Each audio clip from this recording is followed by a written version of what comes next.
కదమ్మా అంటే త్రిమూర్తులకు కూడా ఆజ్ఞలు జారీ చేసి సృష్టి స్థితి లయాలను నిర్వహిస్తున్న దివ్య స్వరూపిణి అమ్మవారు. ఆమెయే శృంగేరిలో శారదాదేవిగా ప్రతిష్ఠిత అయింది. జగద్గురువులైన ఆదిశంకరులు ప్రతిష్ఠించిన దివ్యమూర్తి శారదాదేవి. ఆ శారదాదేవి ఎటువంటిది అంటే శారదారాధ్య. లలితా సహస్రనామ స్తోత్రంలో ఒక నామం. శారద చేత ఆరాధింపబడే తల్లి. శారదలు అంటే ఎవరు? వాక్కునకు సంబంధించిన వారు. వసిని, కౌళిని, మోదిని ఇలాంటి పేర్లు కలిగిన వసిన్యాది వాగ్దేవతలు ఉన్నారు. లలితా సహస్రనామ స్తోత్రాన్ని ప్రపంచానికి అనుగ్రహించిన వారు సామాన్యులు కాదు వాళ్ళు.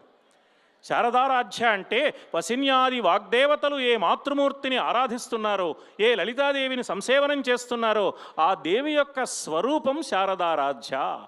అలాంటిది శారదాదేవి.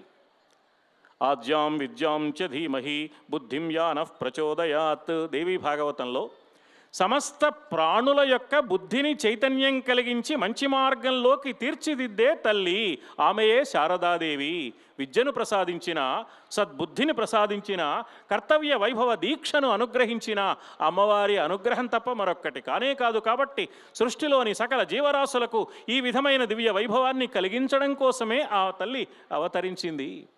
అందువల్ల అటువంటి తల్లిని తప్పకుండా ఆరాధించాలి అన్నారు.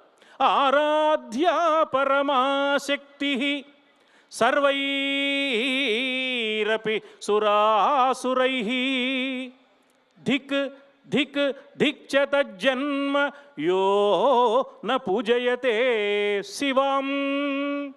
నీలకంఠ దీక్షితుడు నిష్కర్షగా నిర్ణయం చేసి చెప్పాడు. దేవీ భాగవత పురాణానికి టీక రాస్తూ ఉపక్రమణిక అందిస్తూ నీలకంఠ దీక్షితుడు అన్న మాట ఇది. అమ్మను దేవతలే కాదు రాక్షసులు కూడా ఆరాధిస్తున్నారు. అందరికీ ఆరాధ్యమూర్తి అమ్మ. అటువంటి అమ్మను సేవించుకోవడం కన్నా కావలసింది మరి ఏమున్నది కనుక ఆ అమ్మ ఈనాడు